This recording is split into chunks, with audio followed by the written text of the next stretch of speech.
Bonjour à tous les amis, j'espère que vous allez bien. Aujourd'hui on se retrouve pour une nouvelle vidéo. En tout cas les amis, moi ça va très bien. Le Barça s'est imposé, le Barça a pris ses 3 points qui étaient vraiment très importants. Le Barça prend 11 points d'avance sur le Real Madrid en attendant le match du Real. Dans ces vidéos on va débriefer bien évidemment ce match, victoire du Barça vraiment très compliqué, 1-0 à l'extérieur. On va parler de la masterclass de Pedri, de son but, de la masterclass de Araujo. Bref les amis, et également on va aussi voir l'homme du match, donc restez bien jusqu'à la fin de la vidéo, c'est très important. Allez les amis, c'est parti pour ce débrief. Donc les amis, pour commencer, c'était un match à l'extérieur qui était vraiment pas simple à jouer parce que voilà, c'est Villarreal, c'est dans leur stade. On sait que Villarreal c'est une équipe qui pose pas mal de problèmes au Barça.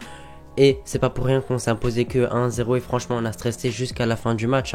Franchement il y a vraiment rien à dire là-dessus. On a vraiment eu pas mal de mal sur ce match, même si on avait dominé une bonne partie. Villarreal aussi s'est créé quelques occasions et quelques opportunités.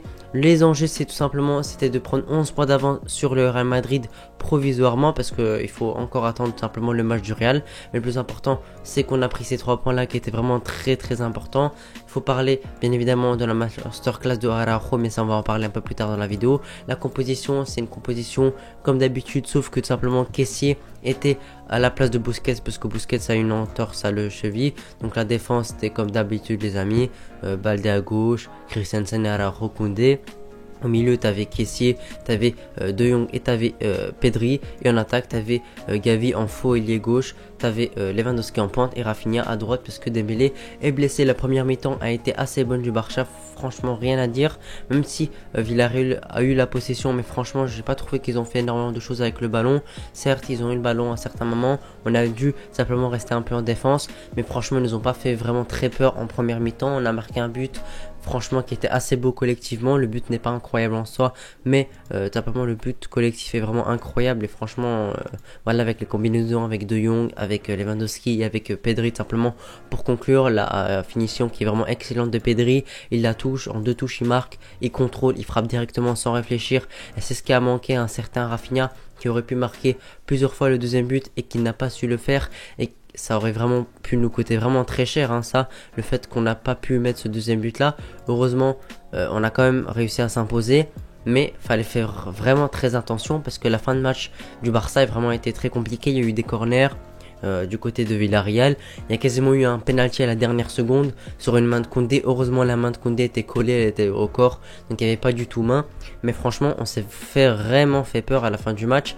Et heureusement le match s'est terminé sur un 1-0. Et on peut vraiment dire qu'on aurait pu vraiment mettre ce deuxième but là, parce que là on a vraiment stressé les 10 dernières minutes du match, vraiment pour rien, parce qu'on a vraiment eu beaucoup de opportunités. Je pense au 1 contre 1 de Rafinha où simplement Lewandowski lui met et Rafinha au lieu de conclure simplement correctement et tire du droit, on ne sait pas ce qu'il a fait exactement, ça passe à côté. Il y a beaucoup de moments où on aurait pu marquer, mais on n'a pas su le faire, et ça c'est vraiment quelque chose à corriger, qu'il va falloir vraiment corriger très vite, parce que Manchester United c'est vraiment pas dans pas longtemps. Aujourd'hui on est dimanche, c'est jeudi, c'est dans 4 jours, donc ces occasions là va falloir absolument pas les rater, surtout que le 11 là qu'on a eu, ce sera pour moi le même que contre simplement Manchester United. Donc il va falloir que certains joueurs qui n'ont pas été à la hauteur selon moi soient à la hauteur. Déjà simplement Rafinha qui a perdu beaucoup de ballons, qui s'est trompé beaucoup dans des dribbles, qui s'est trompé simplement beaucoup dans des solutions. Franchement il aurait pu vraiment faire mieux. Gavi, son match, je l'ai pas trouvé excellent. Il a eu quelques paires de balles. Des fois, il a pas fait les bons choix. Il y a beaucoup de moments où il doit se projeter vers l'avant très rapidement et ralentit le jeu. Mais voilà, n'oublions pas qu'il a à peine 18 ans, donc je vais pas lui en vouloir sur ce match. Ça arrive de rater des matchs. Faut parler du match de Araujo qui a été vraiment incroyable. Pour moi, c'est l'homme du match avec Pedri. Pedri a été nommé homme du match. Mais franchement, les deux auront pu l'être. Déjà, Pedri a été très bon de A à Z pour progresser avec le ballon. Ses feintes de course sont vraiment incroyables. Il élimine des joueurs assez facilement. Sa qualité de passe est vraiment exceptionnelle. Donc il n'y a vraiment rien à dire sur le match simplement de Pedri. Il a été vraiment excellent.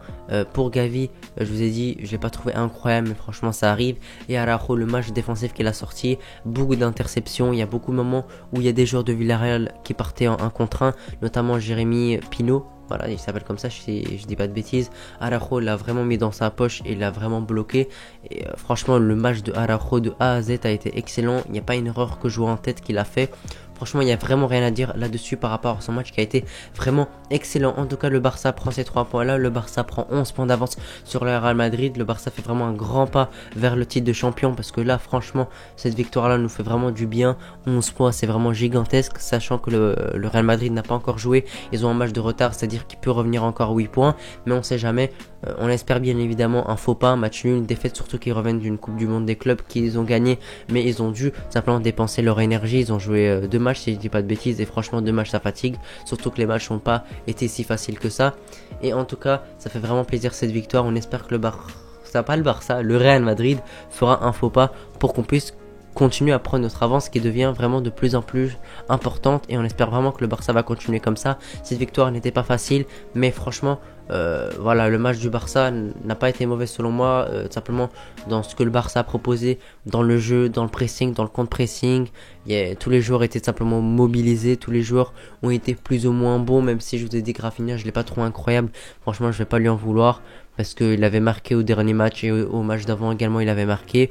Donc franchement, je vais pas en vouloir à Rafinha. Franchement, moi je suis content de la performance du Barça. Pour moi, quasiment tous les joueurs ont fait un bon match. Faut parler aussi de Ter Stegen qui n'a pas, franchement, Ter Stegen n'a rien fait dans ce match, du sens que franchement Villarreal s'est pas créé énormément d'occasions. Donc simplement Ter Stegen a été assez tranquille sur ça. Et donc ça fait quand même plaisir de voir tout simplement que la défense du Barça a fait le travail et que Ter Stegen n'a pas dû faire des miracles comme il les faisait d'habitude. Donc on espère vraiment très très fort que le Barça va continuer comme ça. Le Barça va affronter Manchester United dans 4 jours. Je ferai un avant-match comme d'habitude. Donc voilà, maintenant l'objectif est arrivé tout simplement vers Manchester United. Le Barça a fait une bonne performance, le milieu a été assez bon, Kessie a sorti un vraiment très grand match dans l'impact, dans le pressing, dans les récupérations, etc. Frenkie de Jong a été très bon dans la progression avec le ballon, etc. etc.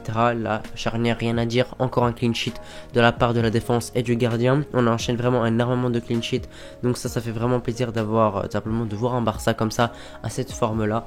Et franchement, j'ai rien à dire de plus dans ce match. Les amis, n'hésitez pas à me donner votre homme du match.